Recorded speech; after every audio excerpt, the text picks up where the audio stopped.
వాగ్దానం ఇచ్చిన దేవుడు నమ్మదగిన దేవుడు.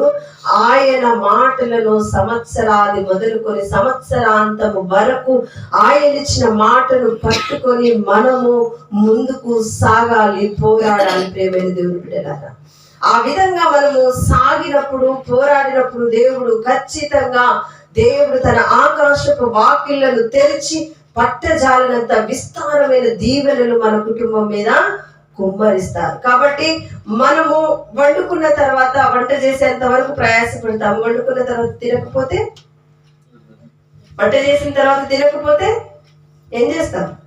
2 రోజులు, 1 రోజు అయిన తర్వాత అది పాడైపోయింది, తీసి పడేస్తాము.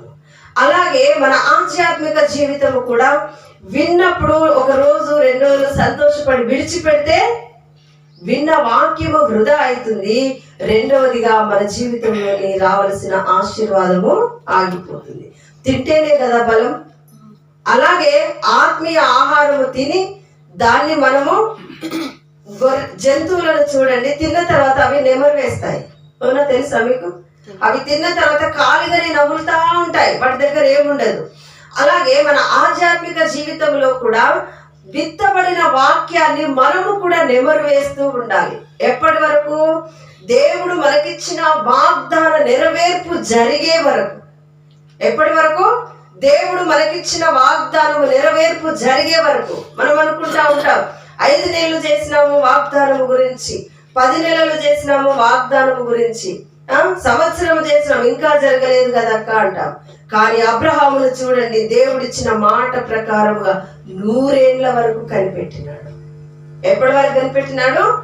ఆయనకు 100 సంవత్సరాలు వచ్చే వరకు కూడా వాగ్దానము చేసిన దేవుడు నమ్మదగిన వాడని 100 ఏళ్ల వయసు వరకు కూడా దేవుడు, అబ్రహాము దేవుని మాట మీద ఆనుకున్నారు, కనిపెట్టినాడు. అలాగే ప్రియమైనటువంటి దేవుని బిడ్డలారా, ఈరోజు దేవుడిచ్చిన వాగ్దాన నెరవేర్పు నిన్ను పరోకి దేవుడిగా నేను చూపిస్తానంటున్నా. నీ పరిస్థితులు నీవు నిలబడితే గడగడ వనకాలి. ఎందుకు అంటే దేవుని యొక్క అభిషేకము నీ మీద ఉండాలి.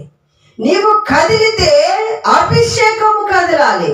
నీవు కదిలితే బలమైన అభిషేకము మనుషులను తాకాలి. ప్రియమైన దేవుని బిడ్డలారా, పేతురు వెళుతుంటేనే రోగులు బాగుపడ్డారట. ఎందుకు?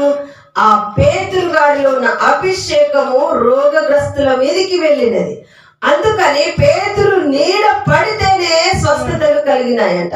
ఈ నూతన సంవత్సరంలో ప్రియమైన దేవుని బిడ్డలారా, నీ నీడ తగిలితేనే అద్భుతాలు జరగాలి. అలాంటి బలమైన అభిషేకము నాకు కావాలి ప్రభు అని ప్రార్థన చేయండి. కాడిని విరిచే అభిషేకము నాకు కావాలి. అపవాది శక్తులు పారిపోయే అభిషేకము నాకు కావాలి. సమస్యలు నన్ను చూస్తే పారిపోవాలి ప్రభా, నా దరి కూడా చేరవద్దు. అలాంటి బలమైన అభిషేకమును నాకు ఇయ్యండి ప్రభా అని మనం ప్రార్థన చేయాలి. నీవు నిలబడితే శత్రు సైన్యము ఓడిపోవాలి. ప్రియమైన దేవుని బిడ్డ, శత్రువు ఒక్క దారిలో వచ్చిన శత్రువు 7 దారులలో తరిమి కొట్టబడాలి అంటే 2 అంతల అభిషేకము నీ మీదికి దిగి రావాలి. ఏలియా పోతూ పోతూ ఎలీషా మీదికి 2 అంతల అభిషేకాన్ని విడుదల చేసినాడు. ప్రియమైన దేవుని బిడ్డ, మన దేవుడు ఆయన సమాధిని గెలిచి తిరిగి లేచినప్పుడే 2 అంతల అభిషేకము మన మీదికి విడుదల చేసినాడు. నువ్వెక్కడ నిలబడితే అక్కడ దేవుని ప్రసన్నత ప్రజలను కమ్ముకోవాలి. నువ్వెక్కడ నిలబడితే అక్కడ దేవుని మహోన్నతమైన కృప ప్రజలను కమ్ముకోవాలి. ప్రియమైన దేవుని బిడ్డలారా, ఇంతవరకు మనము చేసిన భక్తి జీవితము, ఇంతవరకు మనము నడిచిన భక్తి జీవితము ఒకటైతే, ఈ నూతన సంవత్సరంలో 2 అంతల అభిషేకంతో నేను కదులుతానయ్యా అనే ఒక నిబంధనలోకి రండి. ప్రియమైన దేవుని బిడ్డలారా, బలమైన అభిషేకము నాకు కావాలి. బలమైన అభిషేకము. అయ్యా, నీవు వెళుతూ ఉన్నావు కదా, నీ మీదున్న దుప్పటి నా మీద ఏమంటా ఉన్నాడు? ఏమంటా ఉన్నాడు? నీ మీద అభిషేకము నాకు కావాలి. దేవుని యొక్క అభిషేకం. ప్రియమైన దేవుని బిడ్డలారా, ఇంతమందిలో ఏమి అభిషేకం ఉంటుందో వచ్చిందంటున్నారా? ఏలియా అభిషేకం ఎలీషా మీదకి వచ్చింది. ఒంటరిగా అద్భుతాలు చేసినారు ప్రవక్తలు. ఏలియా ఆకాశం నుండి అగ్నిని కిందికి దింపినాడు. రోషము కలిగిన ప్రవక్త ఏలియా. ప్రియమైన దేవుని బిడ్డలారా, రోషము కదిలి ఈ సంవత్సరం అంతా మీరు కదలండి, దేవుని ఆశ్చర్యాలు మీరు చూస్తారు. పౌరుషము కలిగి మీరు కదలండి, దేవుని యొక్క అద్భుతాలు మీరు చూస్తారు. ప్రియమైనటువంటి దేవుని బిడ్డలారా, యోర్దాను నదిని 2 పాయలుగా ప్రవక్త ద్వారా చేసిన దేవుడు, నీ ద్వారా దేవుడు 2 పాయలుగా ప్రతి సమస్యను చేయబోతూ ఉన్నాడు. గట్టిగా చెప్పండి.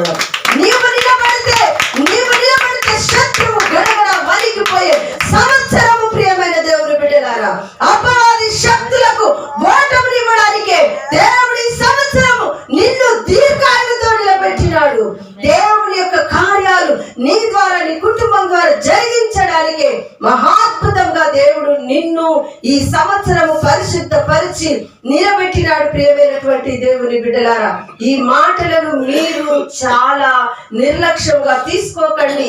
ఇవన్నిటిని మీ హృదయంలో భద్రము చేసుకోరండి. ప్రియమైన దేవుని బిడ్డలారా, ఇవన్నిటిని కూడా కంఠభూషణముగా మీరు ధరించుకోండి. ప్రియమైన దేవుని బిడ్డలారా, జంతువులు ఎలాగైతే నెమరు వేస్తాయో మనము కూడా ప్రతి మాటను కూడా జ్ఞాపకంలోనికి తెచ్చుకోవాలి. ఎప్పటి వరకు? వాగ్దాన నెరవేర్పు వరకు, జరిగే వరకు కూడా మనము దేవుడిచ్చిన ప్రతి మాటను కూడా జ్ఞాపకంలోనికి తెచ్చుకోవాలని సంఘముతో దేవుడు ఈ రోజు చెబుతున్న మాటలు. ప్రియమైన దేవుని బిడ్డలారా,